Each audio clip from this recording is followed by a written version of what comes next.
नमस्कार दोस्तों। आज जो हम अध्याय करने जा रहे हैं उसका नाम है जैव प्रक्रम। आज हम इसका दूसरा भाग करेंगे। तो चलिए जानते हैं कि इस भाग में हम क्या क्या जानने वाले हैं। सबसे पहले हम बात करेंगे पोषण की और उसके बाद हम बात करेंगे स्वपोषी पोषण की और विषमपोषी पोषण की। जैसा कि हम जानते हैं, इससे पहले वाले जो वीडियो था उसके अंदर हमने जाना था कि जैव प्रक्रम क्या होते हैं और उसमें हमने 4 तरीके के जैव प्रक्रम पढ़े थे। पोषण उन्हीं में से एक प्रक्रम है। चलिए जानते हैं कि पोषण होता क्या है।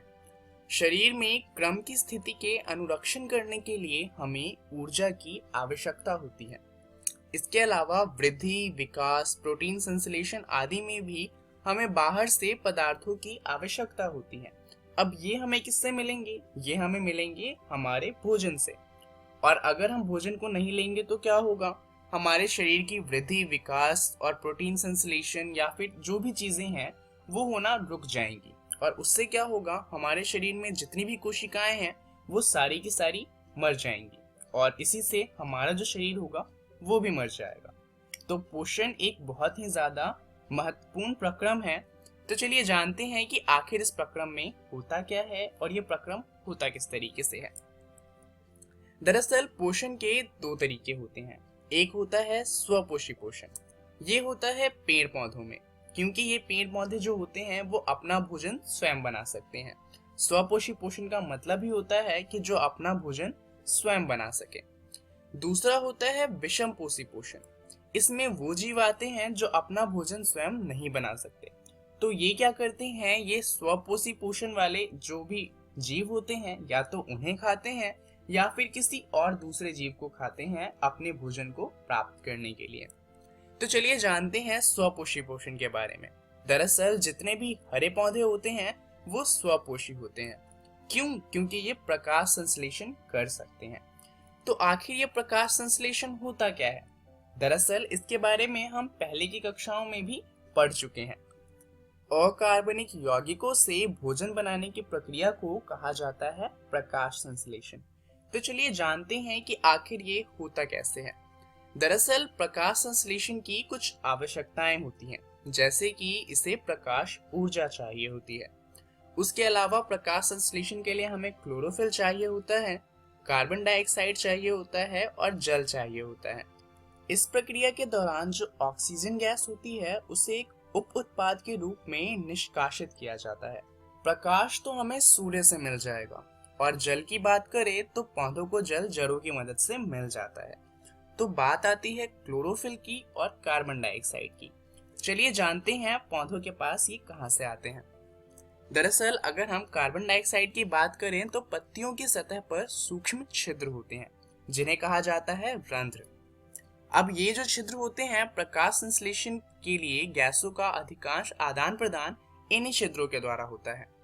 दरअसल होता क्या है कि इन छिद्रों के आसपास होते हैं गार्ड सेल।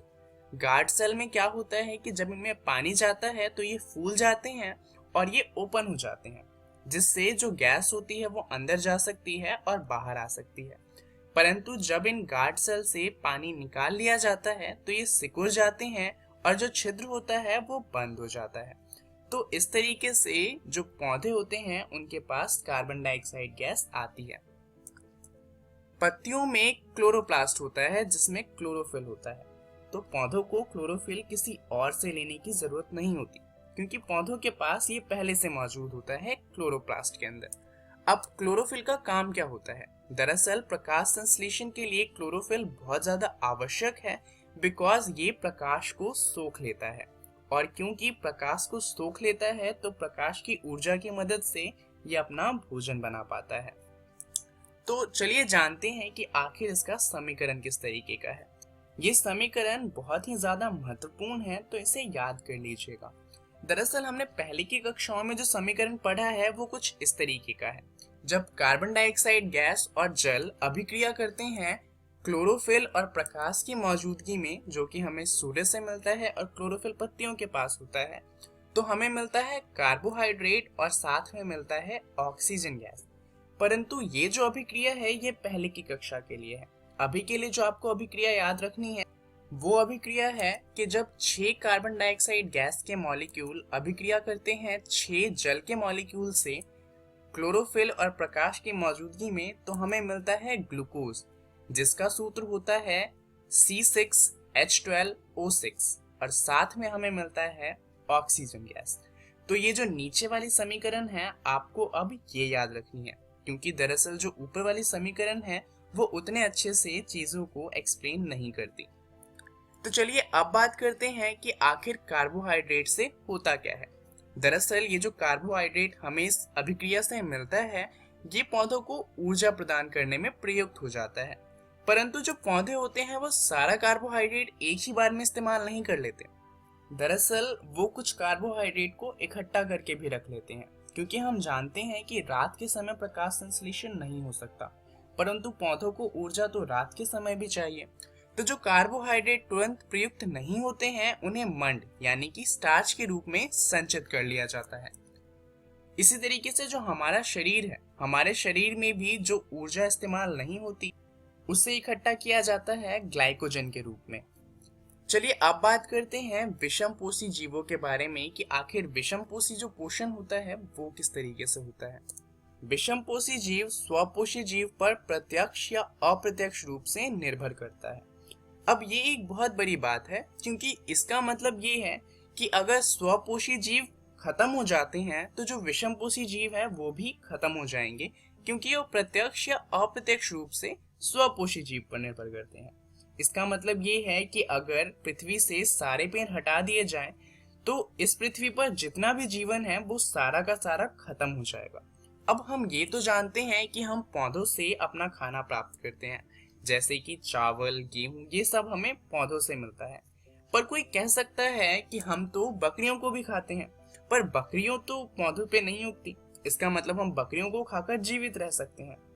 परंतु देखा जाए तो बकरियां क्या खाती हैं? बकरियां घास को खाती हैं।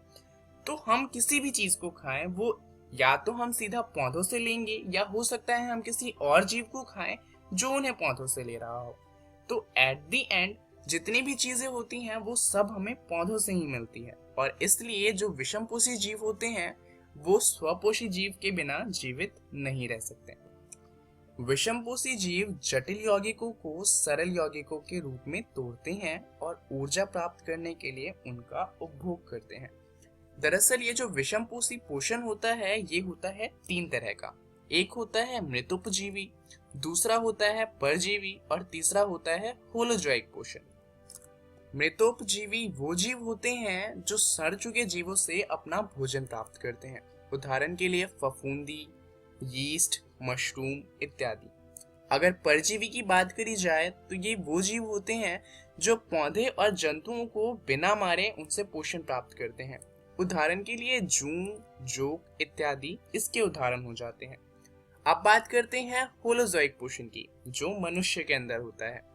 अन्य जीव संपूर्ण भोज्य पदार्थ का अंतर्ग्रहण करते हैं तथा उसका पाचन शरीर के अंदर होता है।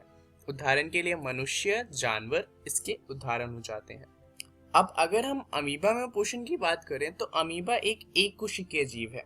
इसके अंदर एक ही कोशिका होती है जो भोजन को खाती भी है, उसे पचाती भी है और उससे ऊर्जा भी ग्रहण करती है। वहीं अगर हम मनुष्य जैसे जीवों की बात करें तो उनके पास काम बटा हुआ होता है, जैसे कि हाथ का इस्तेमाल होता है खाना खाने के लिए, मुंह से हम खाने को चबाते हैं और आमाशय में खाना पचाया जाता है। अब अगर हम अमीबा की बात करें तो अमीबा कोशिकीय सतह से उंगली जैसे अस्थायी प्रवर्ध की मदद से भोजन ग्रहण करता है, जैसा कि आप यहाँ पर देख सकते हैं। यह प्रवर्ध भोजन के कणों को घेर लेता है तथा संगलित होकर खाद्य रिक्तिका को आप यहाँ पर देख सकते हैं।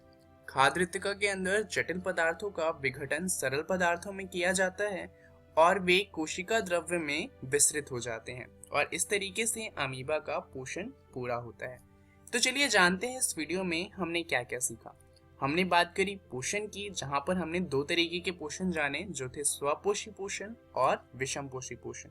इसके बारे में और अच्छे से जानने के लिए आप अपनी एनसीईआरटी के जैव प्रक्रम वाले अध्याय को पढ़िएगा, जहां पर आपको पढ़ना है पोषण और जीव अपना पोषण कैसे प्राप्त करते हैं। अगली वीडियो में हम बात करेंगे मनुष्यों में पोषण के बारे में। तो आपको दो काम करने हैं। पहला, इस वीडियो में जो चीजें पढ़ी हैं उसे बुक में फिर से जाकर पढ़ना है और अगली कक्षा में मनुष्य में पोषण को पढ़ के आना है। इस वीडियो के लिए इतना ही। धन्यवाद।